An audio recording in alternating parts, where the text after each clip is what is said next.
Welcome to Algebra Readiness for students in grades 3 through 5. It is one thing to see threads of algebraic thinking in a student response, or to notice gaps in thinking. It is quite another thing to know how to teach the student to develop his or her thinking in productive ways. The goals of this video are to help you increase your students' understanding of algebraic concepts and develop their algebraic thinking in productive ways by analyzing tasks, implementing high cognitive demand tasks, and assessing student thinking. These goals will be accomplished by looking at the cognitive demand of tasks, the algebraic habits of mind, the maintenance of cognitive demand, lesson planning, and questioning techniques. Here are 4 tasks. Take a moment to read them and think about how they are the same and how they are different.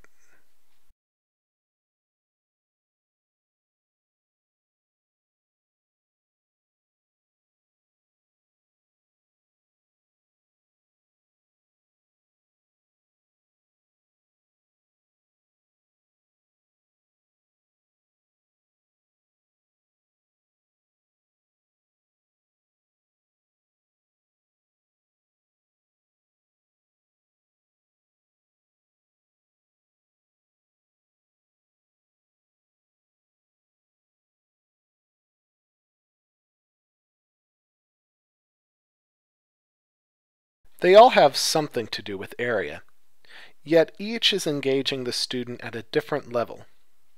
The thinking required to complete each task is different. As the previous 4 examples showed, not all tasks are created equal, and different tasks will provoke different levels and kinds of thinking. Why is this important? The level and kind of thinking in which students engage determines what they will learn. So let's begin by talking about how to choose a good task. What criteria should we look for? Analyzing tasks, cognitive demand.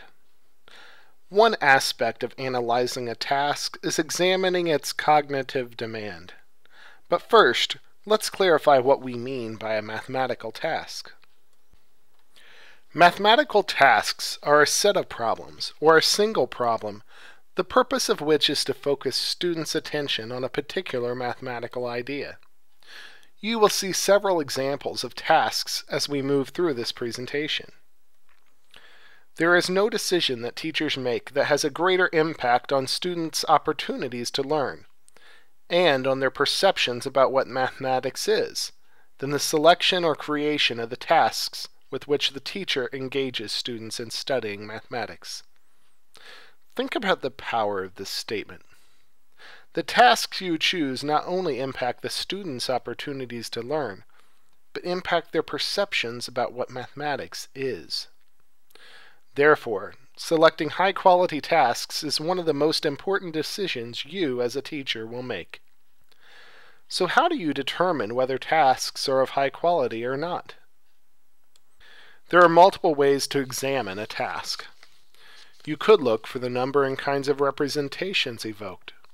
For example, to solve a task, students may create a table of values and a graph to represent a mathematical situation.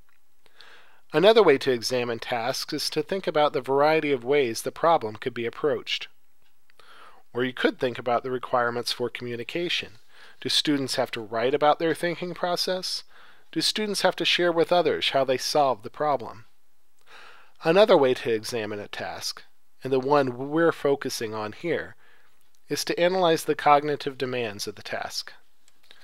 What do we mean by cognitive demand of a task?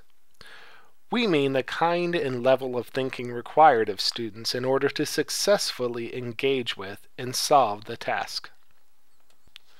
When characterizing the cognitive demands of tasks, we can classify them as low-level tasks or high-level tasks. A low-level task is one that merely requires recall of memorized facts or completion of a procedure that has no connection to the underlying concept. A high-level task, on the other hand, might ask students to make connections between a procedure and its conceptual basis. These connections not only help the student make sense of the procedure, but increase the likelihood that it will be recalled and used appropriately. Another type of high-level task involves what is called doing mathematics. When students do mathematics, they are actively involved in exploring, investigating, modeling, conjecturing, and verifying. Doing mathematics requires complex and non-algorithmic thinking. Let's take a look at tasks that illustrate these four types of cognitive demand. This task is one that merely requires recall of a formula. There is no connection to the concept of area. This task requires the use of a formula, but there is no connection to the concept of area, and the emphasis is on finding the correct answer. No explanation is required, and there is no expectation of understanding. In this task, students' attention is focused on developing a deeper level of understanding of area. They must design a rabbit pen that will give the rabbits as much room as possible. They are asked to organize their work in a manner that could be understood by someone else. This may be accomplished through the use of drawings, or a table, or both. A task that encourages multiple representations will enhance student understanding of the concept. This task requires student engagement, not mindless manipulation. This last example builds on the previous question by asking students to consider other constraints and generalizing their solution. This task requires more cognitive effort than the previous ones because the student must analyze the task, use relevant knowledge to solve it, and employ considerable cognitive effort in the process. Students are encouraged to explore the relationship between area and perimeter. Often, a task may appear to be of high cognitive demand because of superficial features such as the use of manipulatives, of real-world context, or because it requires multiple steps. These aspects alone do not raise the cognitive level of a task. Remember, it has more to do with what the student is being asked to do. Another consideration when choosing a task is to consider the prior knowledge and experiences of your students. These can impact the cognitive demand of a task as well. Also, the norms of the classroom are important. If students feel comfortable taking risks and making mistakes, then the cognitive demand of the task can be maintained. But we'll discuss that in depth later. Analyzing tasks. Algebraic habits of mind. Cognitive demand is only one way to analyze tasks. Another way to analyze tasks is for the algebraic habits of mind that they elicit. Don't let the title Algebraic Habits of Mind fool you. Although algebra is a course that is typically taught in grades 8 and above, the habits of mind that are needed to become a successful algebra student are formed during elementary school. Let's consider our typical approach to teaching. In this cartoon, the first boy says, "I taught Stripe how to whistle." The second boy responds, "I don't hear him whistling." The first boy says, "I said I taught him. I didn't say he learned it." As a teacher, you may often feel this way. In the field of algebra, we often teach things to students that include a procedural approach to algebra. But students fail to understand the true nature of algebraic thinking. Algebra is not about a set of mundane procedures, but about the structure and patterns of numbers and the relationships among them. Like Stripe learning to whistle, all students need the opportunity to engage meaningfully in learning algebra, rather than merely watching someone else do algebra. That is, students need to develop ways of thinking and doing algebra, called algebraic habits of mind.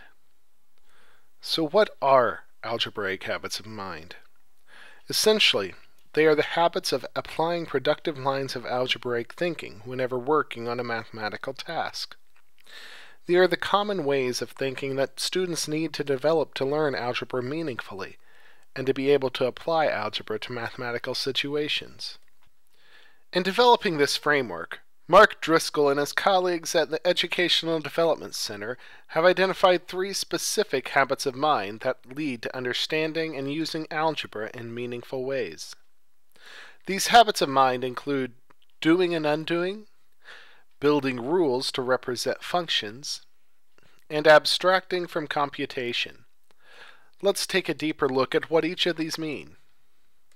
A central tenet of the doing and undoing habit of mind is reversibility. In algebra, reversibility plays a central role because students need to be able to undo mathematical processes as well as do them. In other words, students must understand the process well enough to work back from the answer to a starting point. At the high school level, students are often asked to solve equations, like the quadratic equation x squared minus 5x plus 6 equals 0.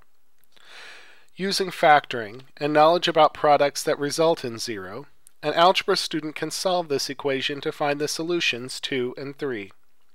However, students that exhibit algebraic reasoning not only can solve this equation, but they can also work backwards. That is, if they are given the solutions x equals 2 and x equals 3, they can find the quadratic equation that has these 2 solutions by undoing the procedures they would use to find the solutions. So what does this mean for students and teachers of grades 3 through 5?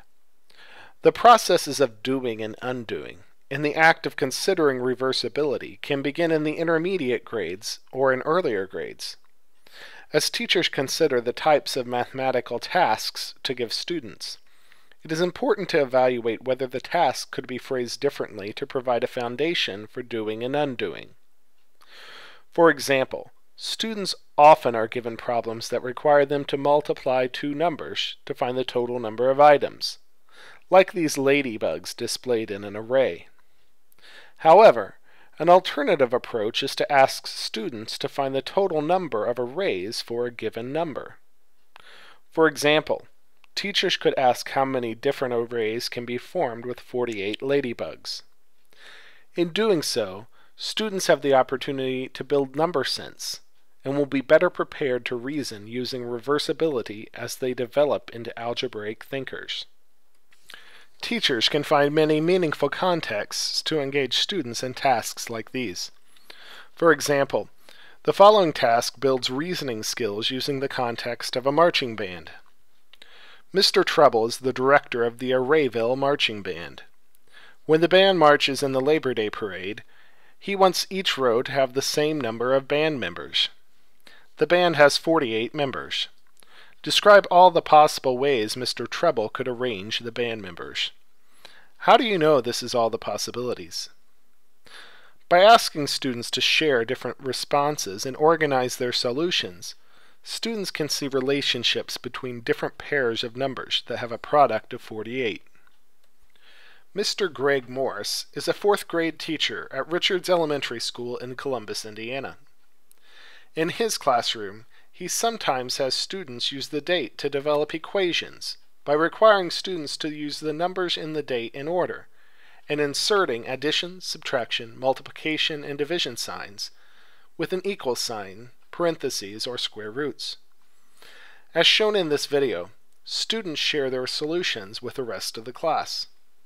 This kind of problem requires both doing and undoing, because not only do students have to be able to use order of operations to simplify expressions, but they also must create expressions that can be simplified and that use particular numbers specified in advance. For example, the class sessions shown previously occurred on October 28, 2010, or 10-28-10. The students developed and shared several responses, including 1 times 0 times 2 equals 8 times 1 times 0, and 10 equals the quantity 2 plus 8 times 1 plus 0, and 1 equals 0 plus the quantity 2 plus 8 divided by 10. In addition to providing an opportunity for students to experience doing and undoing, this exercise also helps students to recognize the meaning of equality.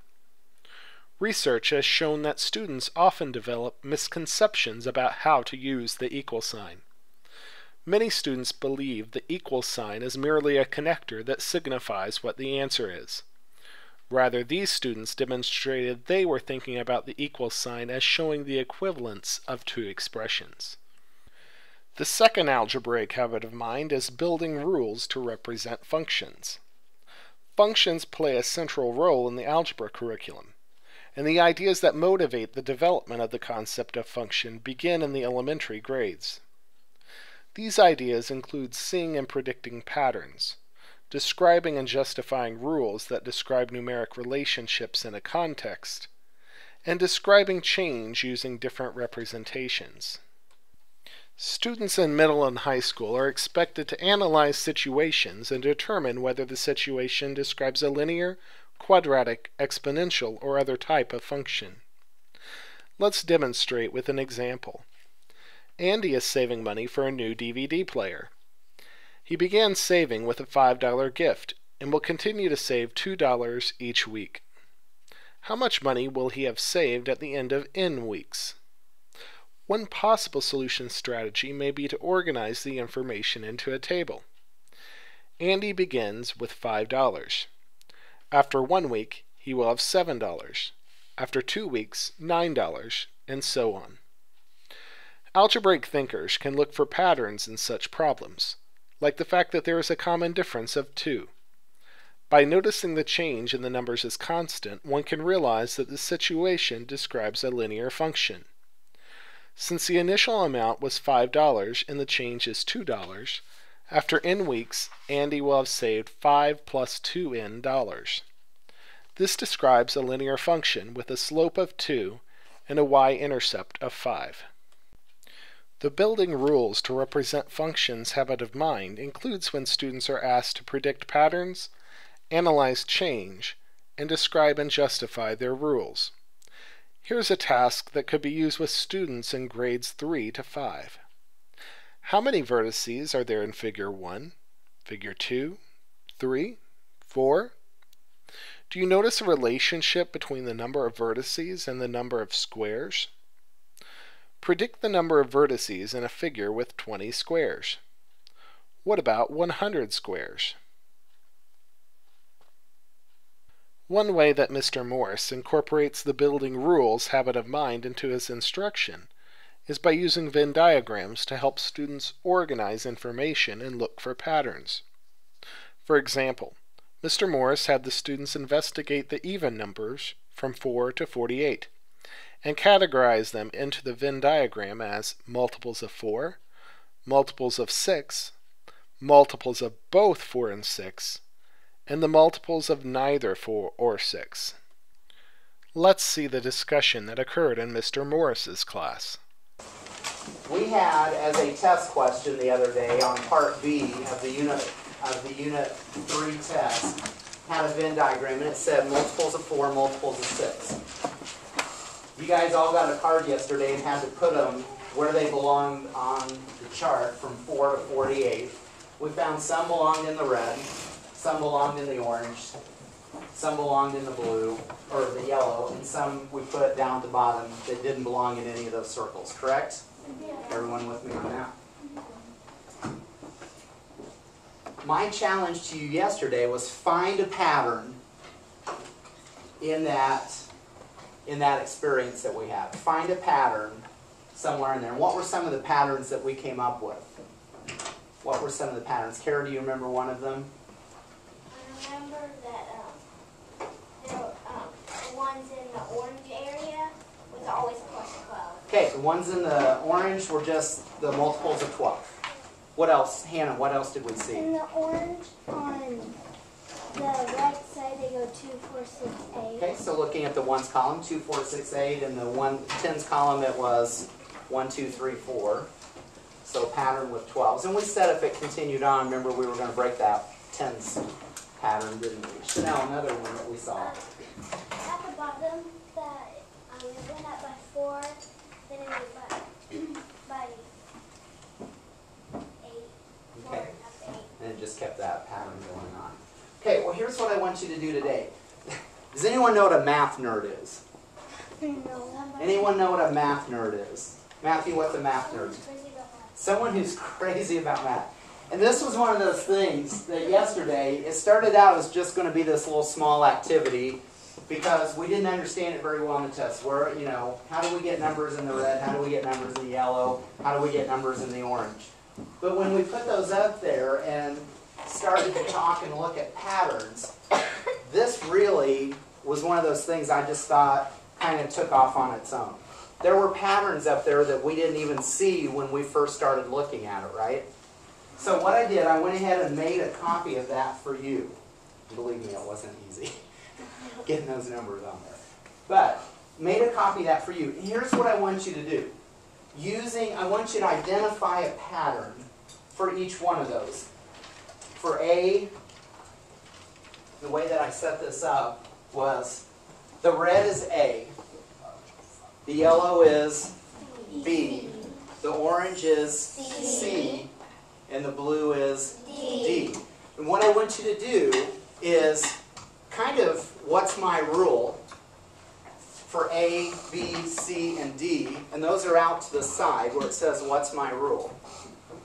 And I want you to, based on the rule, can you come up with the next two numbers based on the pattern that you've identified?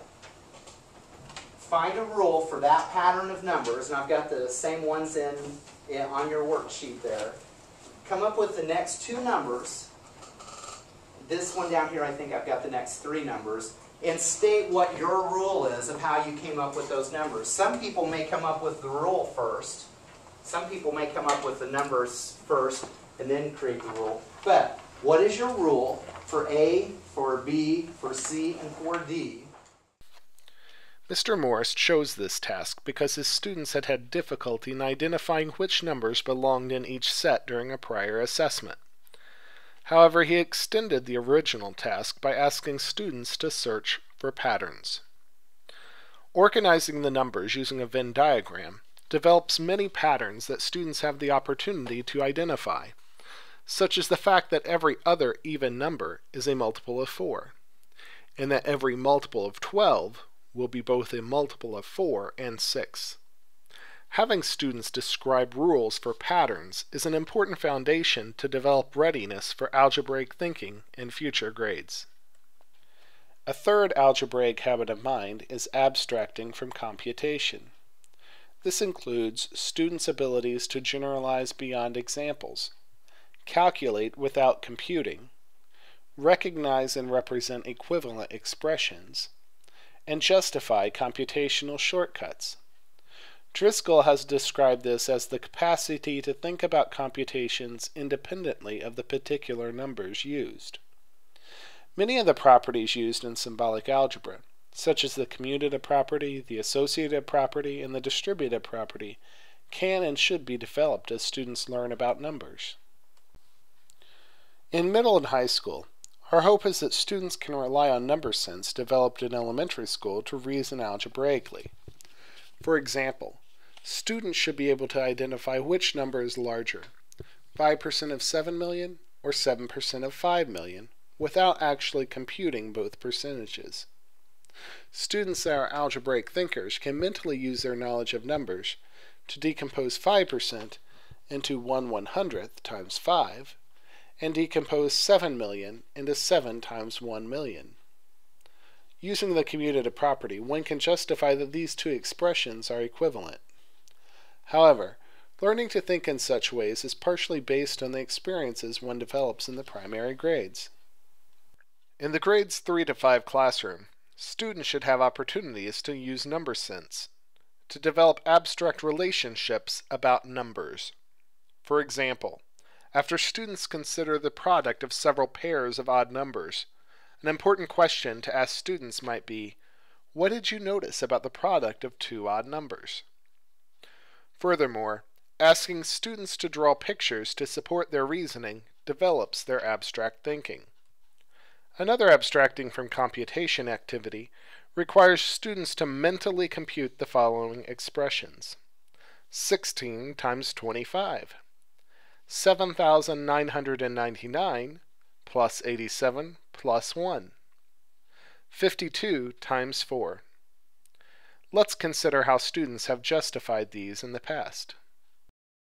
To solve 16 times 25, a student might recognize that multiplying by 16 is the same as multiplying by 4 twice. Thus 4 times 25 is 100, and 4 times 100 is 400.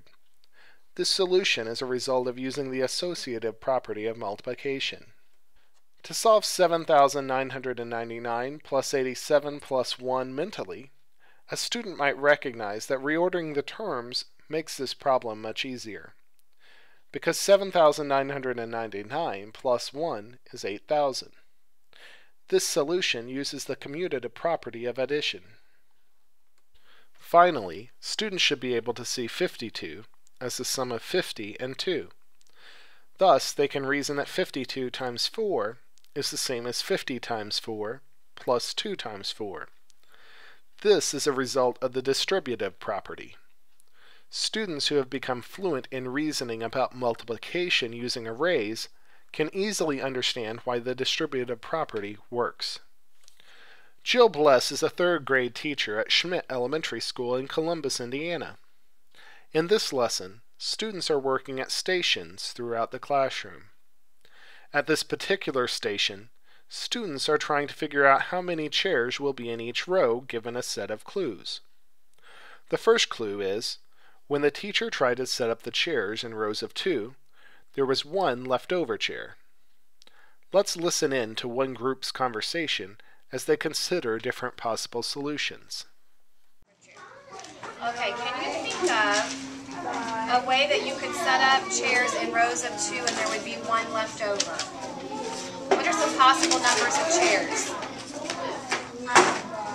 Possible numbers are like 5.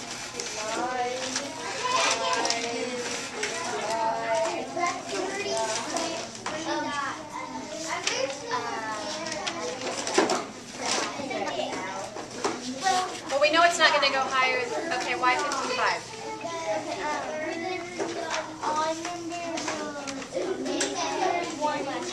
Okay, an odd number would make one left over. So we know that it would be an odd number. You're saying since one is left over? Okay. Can you think of a way with these counters? There's 35. Just to give us plenty, we have 35. This can't be one. You have one left over because of 5 is on. Okay. This one says 5.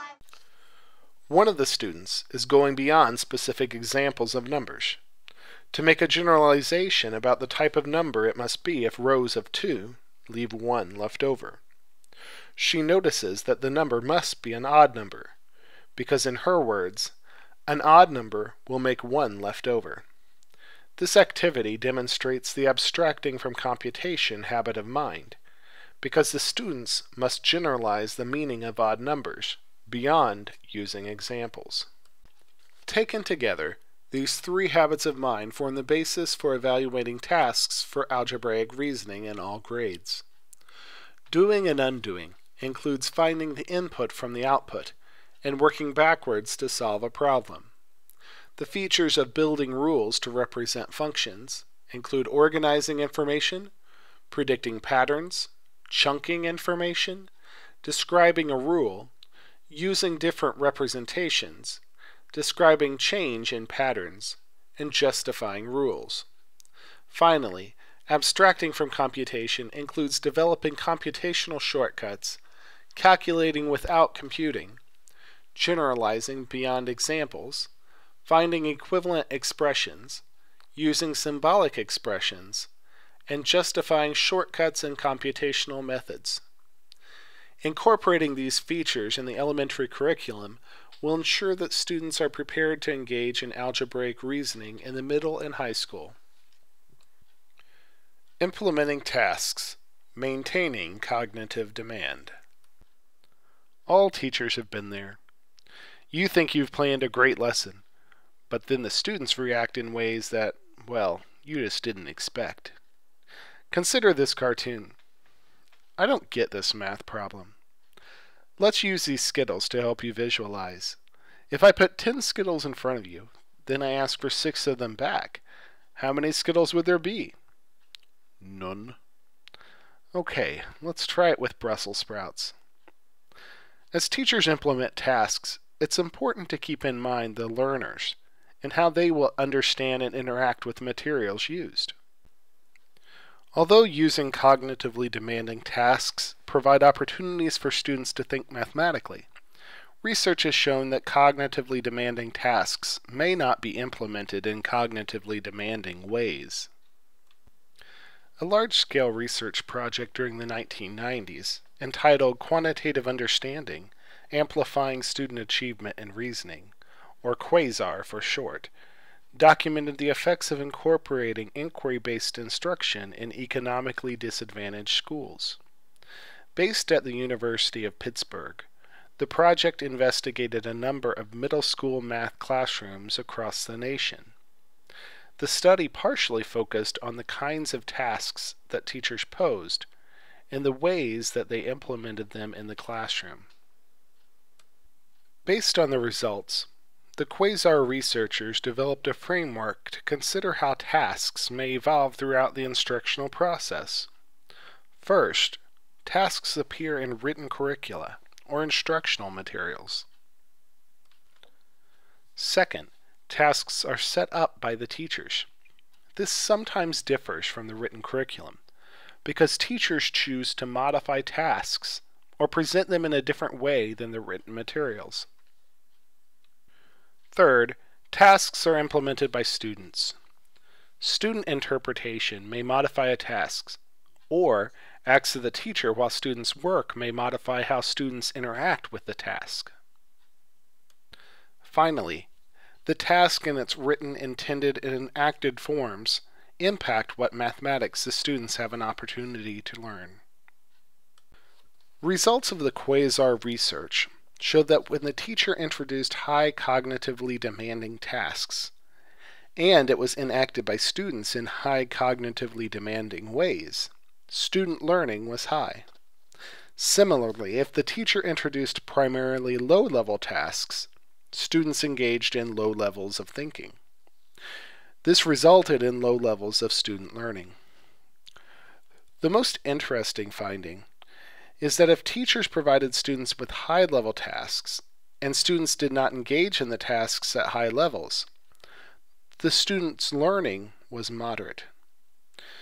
This has an important implication for classroom teachers because it suggests that giving students opportunities to engage in cognitively demanding tasks produces better student learning results, regardless of how the students enact the tasks. Such findings confirm the goals of the National Council of Teachers of Mathematics, which posits that effective mathematics teaching requires understanding what students know and need to learn, and then challenging and supporting them to learn it well. Given that the highest level of student learning occurs when students engage in the task in cognitively demanding ways, it is important to consider how to implement tasks in ways that maintain the high cognitive demand of a task. The QUASAR researchers documented at least 7 factors that were associated with the maintenance of high-demand tasks. For example, one method is teacher scaffolding of student thinking. By scaffolding, we mean that teachers pose thought-provoking questions to students in ways that preserve the complexity of the mathematical task. Let's see how Ms. Bless scaffolded her students' thinking as the student explained how she knew there were 18 dots in an array with 3 rows of 6 dots. Okay. Raise your hand if you also got 18. Who else got 18? Did anyone find 18 in a different way than what Masha did? Because that's a great way, and there are other ways. Betsy, how did you get 18? Do you want to go up and show us?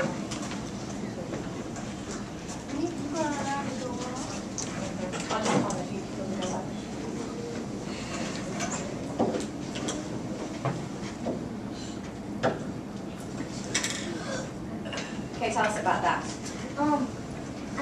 I did it kind of like Masha's because I know that 2 times 6 equals 12, and then I added 12 plus 6, and I got 18. Okay, why did you choose the 3 and the 6 to multiply? Because it's an easier way to figure it out. Can you show me specifically where the 3 and the 6 come from?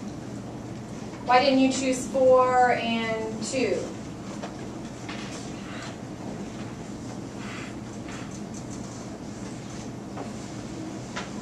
Now people see. Because that says 3 for rows, and then there's 6. Okay. So you counted your rows, and then how many were in each row? Yeah. Okay. Ms. Bless asked questions that helped her students understand where the equation came from, specifically what the 3 and the 6 represented in the array. Oftentimes, we may think it's enough that the student came up with the correct solution and stopped there. But through careful questioning, or scaffolding, we can move the student towards a deeper understanding of the concept. In addition, the teacher must assist students in drawing connections between important concepts. For example, in the prior clip, Ms. Bless helped her students make the connection between multiplication and arrays. Specifically, she focused their attention on the multiplication problem 3 times 6, and helped them see how the 3 is represented in the array as the number of rows, and how the 6 is represented in the array as the number of columns. These connections between the array and the multiplication number sentence will help the students in solving more difficult multiplication problems in the future. In the following video, Mr. Morris asked his students to prove which of 2 numbers were larger, 3/10 or 15/100. Such problems address a common misconception that students have about decimals, because when they see these numbers, they often think that 15/100 is larger than 3/10, since 15 is larger than 3. 3/10 and 1 dime is like a tenth of a dollar.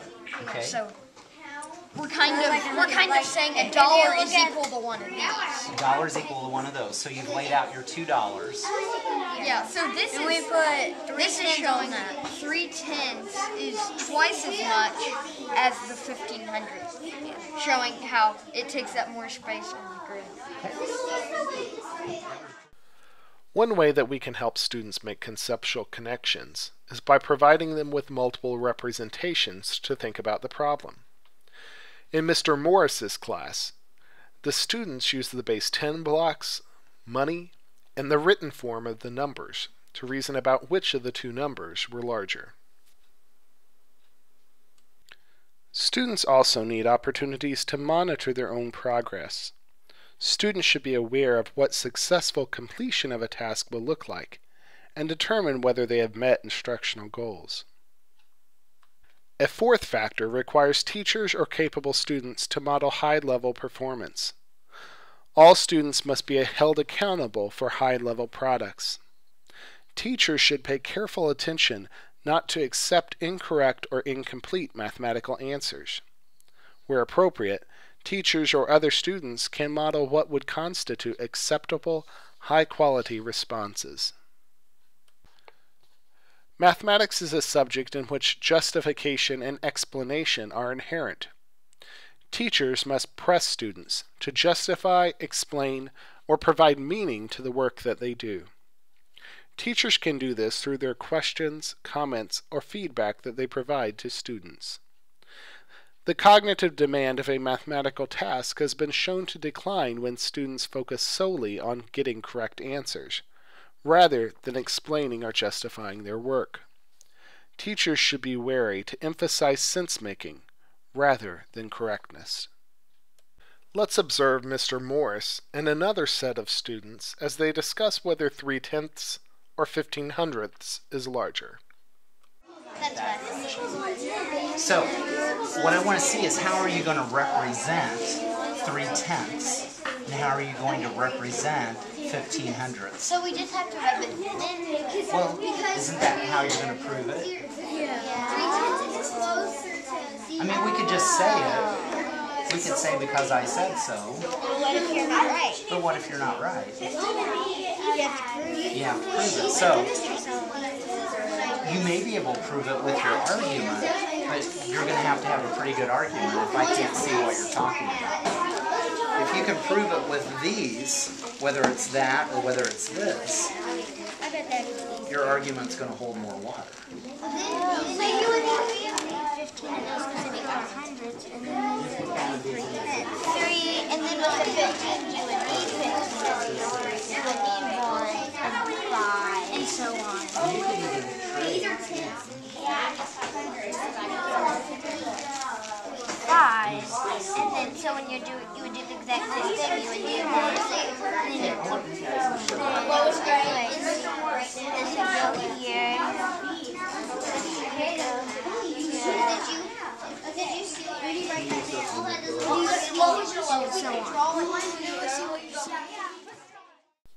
This task was set up to require students to explain their reasoning. And throughout the lesson, Mr. Morris pressed students to justify their answers. The focus was not on only getting a correct answer, but rather on developing an explanation that helps to prove the mathematical accuracy of the findings. Instruction must be based on where students are currently at. Tasks should build on students' prior knowledge of mathematics and experiences in the world. For example, in the following clip, Ms. Bless's students are trying to figure out how many dots are in a large array, first through estimation, and then by finding the actual amount. In this clip, the students are struggling with how to find the actual amount. Pretend like we haven't done the squares. Think back to the math message with when Betsy went up. What did Betsy do? Well, she did like how many down and how many across. Okay, can that help you with this problem? Yeah, because you can count how many down and how many across, and then you can times it. Okay, grab your calculators and give that a try. In this clip, Ms. Bless referred to the math message at the beginning of class to give her students an idea for approaching the problem. During the math message, students wrote an equation for a smaller array that was 3 by 6. Arrays had also been discussed in previous lessons. By activating this prior knowledge, students were able to proceed with the current task of finding how many dots are in the larger array. Building on students' prior knowledge is important to maintaining the cognitive demand of a task, because it helps students to understand and make sense of abstract situations. Finally, teachers need to ensure that students have sufficient time to engage in the task. Too little time will prevent students from wrestling with deep mathematical ideas.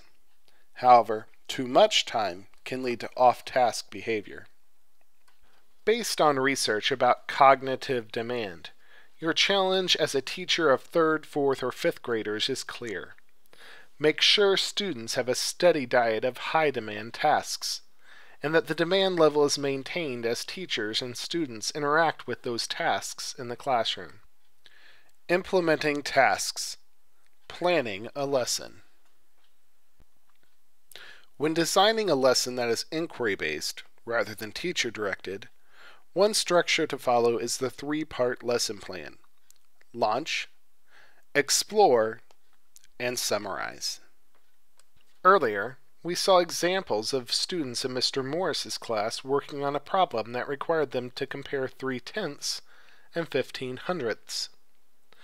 Let's take a look at how Mr. Morris used a 3-part plan to structure his lesson. First, he launched the lesson.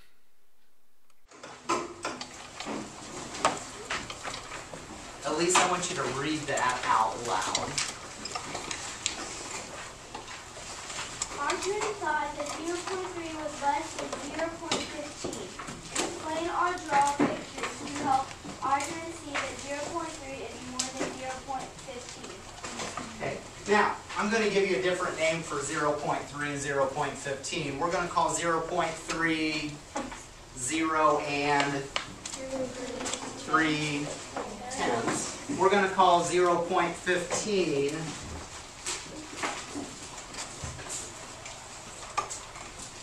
what are we going to call 0.15? Yeah, 0 and 15/100. Okay? So, do you see what the problem is? There's a child that thinks that 0.3 is bigger, or that 0.15, 0 and 15/100, is larger than 0 and 3/10. I've given you coins and I've given you base 10 blocks, you have to come up,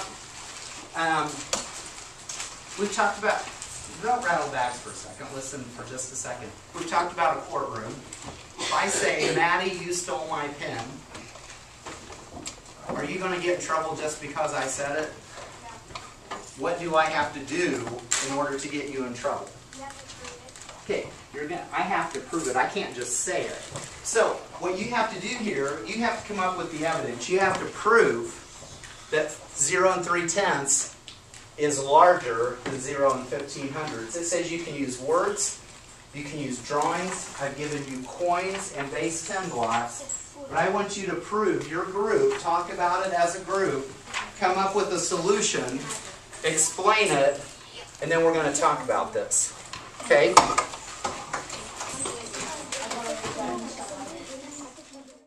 Mr. Morris made sure that his students understood the task before they started to work in small groups.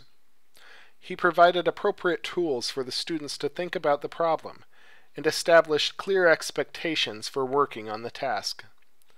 For example, he specified that this task was about providing evidence, and that students were expected to discuss their work with their group.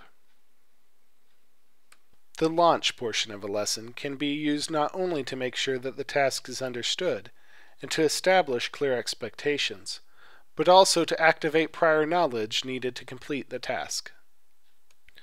During the exploration time, students discussed the problem in small groups. Mr. Morris moved about the room, scaffolding student thinking as needed.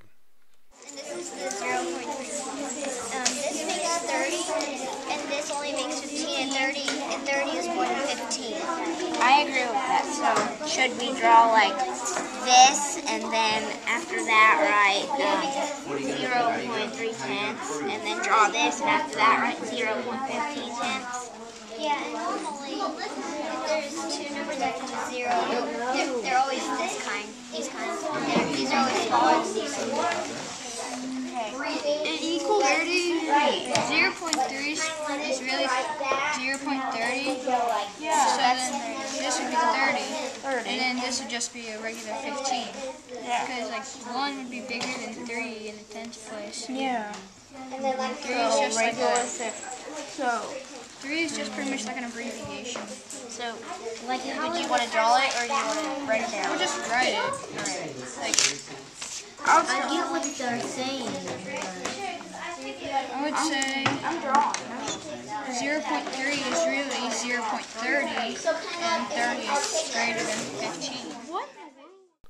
Mr. Morris allowed the students to work on their own in small groups. While the students worked, Mr. Morris roamed throughout the room, talking to individual groups and assessing their thinking. During the explore portion of a lesson, it's important for the teacher to let the students work on the task, while carefully listening, posing questions, and providing hints as necessary.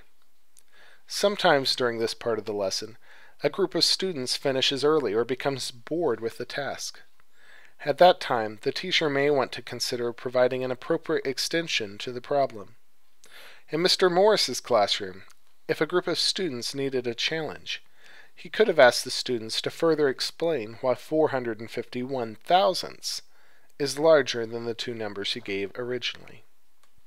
After the students worked on the task in their small groups, Mr. Morris asked particular groups to share their solutions with the rest of the class.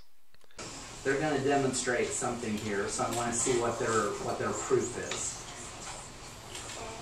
Okay, Matthew, you want to go ahead? Okay, guys, watch. 0.3 is pretty much just an abbreviation for 0.30. And then 30 is greater than 15. And if you just start it out like that, you can see that 30 is greater than 15. And then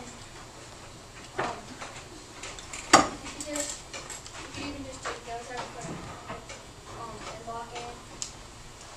Okay. So, Now here's the question that I would ask. The first thing I would say, let's say that I know nothing really about math. The first thing I would say is, how do you know that 0 and 3/10 is equal to 0 and 30 hundredths? that would be my first question. And I think they have a good picture of showing how they did that. And I'm going to have them do that in a little bit. But that would be my first question to think about. How do we know that 0 and 3/10 is equal to 0 and 30/100? Just think about it for a second. But I'm going to have them show how they, because that way I asked them and they actually proved it to me. So I'm going to have them do that.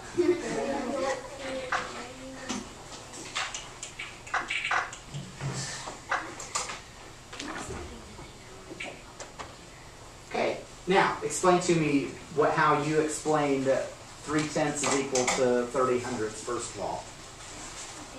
Because 30.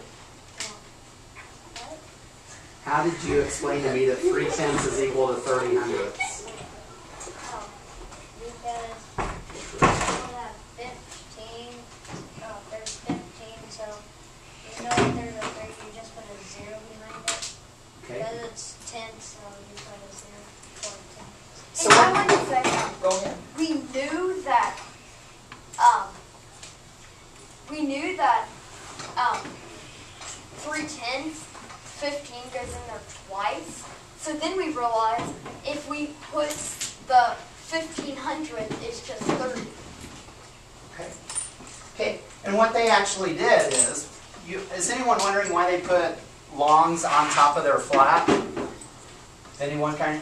And that's how they proved it. They said if it's 3/10, then they put 3 out of 10. You see it? So they actually placed 3 on top of 10, and that was their 30/100. So we could look at it as 3 longs out of 10, or 30 individual ones out of 100. 3/10, 30/100. The same picture representing both. Depending on whether you look at that as 30 little individual pieces or 3 longs out of 10. So that was their proof of that. That makes sense, doesn't it? Yeah. And then, He had a money version. and then like Luke said, they realized that if they did this one twice, it would be equal to what they had over there. Jasmine. During this summarized portion of the lesson, Mr. Morris prompted students to share their solution strategies and pressed the students for their justifications. When necessary, he provided additional clarification about the students' solutions. The summarized portion of the lesson is a time to promote whole class discussion, listen actively to student solutions, and emphasize the key points or main ideas in the lesson. This portion of the lesson is very important and should not be ignored or cut short. It is during this time that students learn from each other and form connections between different approaches used. The teacher plays an important role in orchestrating the class discussion and prompting students to share strategies. Assessing student thinking. Questioning techniques. Formative assessment is any assessment task designed to promote students' learning. These tasks give both teachers and students feedback so that teaching and learning activities can be altered according to the results. Formative assessment is different from summative assessment, the goal of which is to measure mastery. Formative assessment is thus assessment for learning. It is a type of assessment that drives instruction. After doing additional practice using base 10 representations to compare decimals, Mr. Morris gauged his class's ability to meet his learning objectives. This was our objective for today.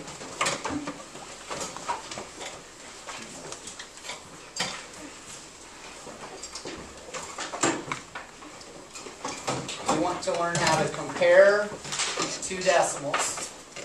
Compare is when we put less than, greater than, or equal sign between 2 decimals. We also wanted to begin to put them in order from smallest to greatest or greatest to least, whatever. That was what we're hoping to learn. So again, when we look at, we'll know we are there when we can correctly put the proper sign in. Okay. We know we are there when we can arrange 3 or more decimals in order from least to greatest or greatest to least. So, are we there? Are we kind of there? Or are we struggling? Let me see. Okay. I see lots of thumbs up. Okay, so that's good. Those of you that are struggling a little bit, I saw some sideways thumbs. What part do we need to review more tomorrow to get that thumb going up? Hannah says everything. Kara? I kind of get confused when there's just 2 numbers, but there's actually a 0 at the end, but you don't have to put it. I'm confused with that. So that placement of the 0, whether it's before, in the middle, or at the end, that placement of the 0 sometimes is causing you to not be sure if 2 numbers, how that 0 affects those numbers. Okay, so we need to hit that a little bit more tomorrow. Earlier in this presentation, we mentioned that being able to monitor one's own progress in mastering learning goals helps to maintain the cognitive demand of tasks. By asking students to be cognizant of whether they have met the learning goals, Mr. Morris ensures that his students are monitoring their own progress, and also providing him with information about what struggles they are having. This informs his decisions as he makes plans for future class sessions. As you think about formative assessment, it is good to consider where your students currently are in their understanding, where they are heading, and how you will get them there. Questioning students is one means of formative assessment that can provide you, the teacher, with that information. Let's take a look at different types of questions and the purpose of each. Assessing questions are those that clarify what the student has done and what the student understands about what they have done. For example, you might ask, "How do you know?" or "Can you show me where this came from?" Advancing questions, on the other hand, move students beyond their current thinking by pressing students to extend what they know to a new situation. This type of question will often begin with, "What if?" In an earlier example, we wanted to know the possible arrays that could be formed by a marching band of 48 members. You might ask a student, "What if there were only 30 members? What if there were 56? How can we be certain that we get all the possible arrays?" This type of questioning would move the student beyond the current situation to consider how decreasing or increasing the number of band members affects the outcome. The third type of question is one that manages or focuses the student. Examples of this type of question would be, "What do you know and what do you need to know?" Or, "Is there a way you could organize your work to help you notice patterns?" Today we will see examples of teachers using the first 2 types of questions. In the following clip, we revisit Ms. Bless's class. Here we see her using assessing questions to help her clarify what her student understands about rows of 4. Read that clue one more time. One of his students suggested that he try rows of 4. There was still one left over. Okay, here's my question. Rows of 4 or 4 rows? 4 rows. Does it say 4 rows or rows of 4? Okay, so what does rows of 4 mean? I know.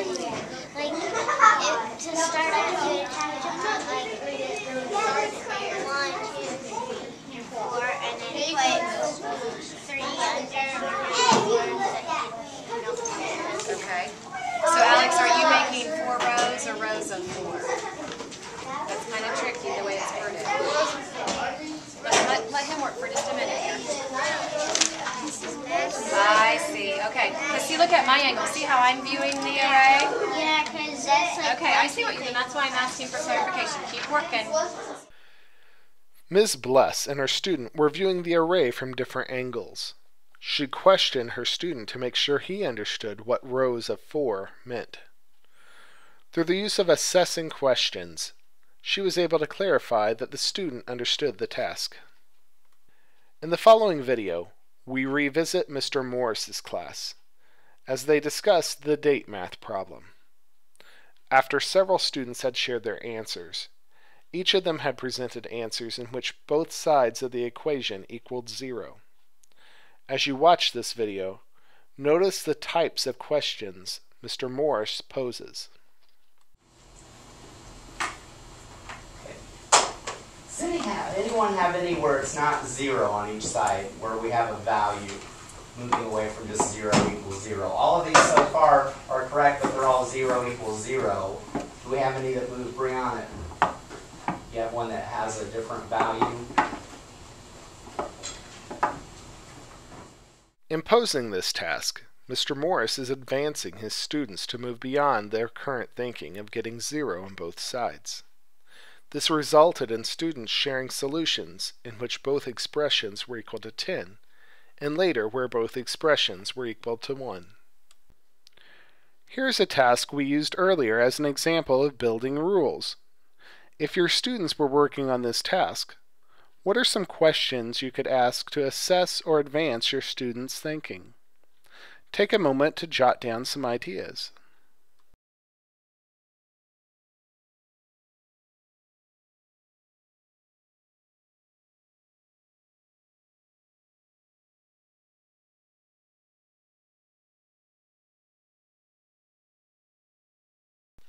Here are some possible questions you might ask. How are you counting the vertices? What happens when you add a new square? For each figure, how many vertices are shared by more than one square? Can you write a rule that relates the number of squares and the number of vertices?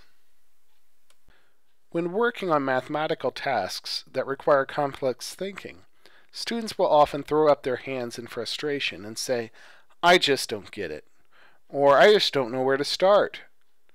Instead of telling them what to do, try some of these questions. What don't you get? What's confusing? Where did you get stuck? What makes this problem hard? What would make this problem easier?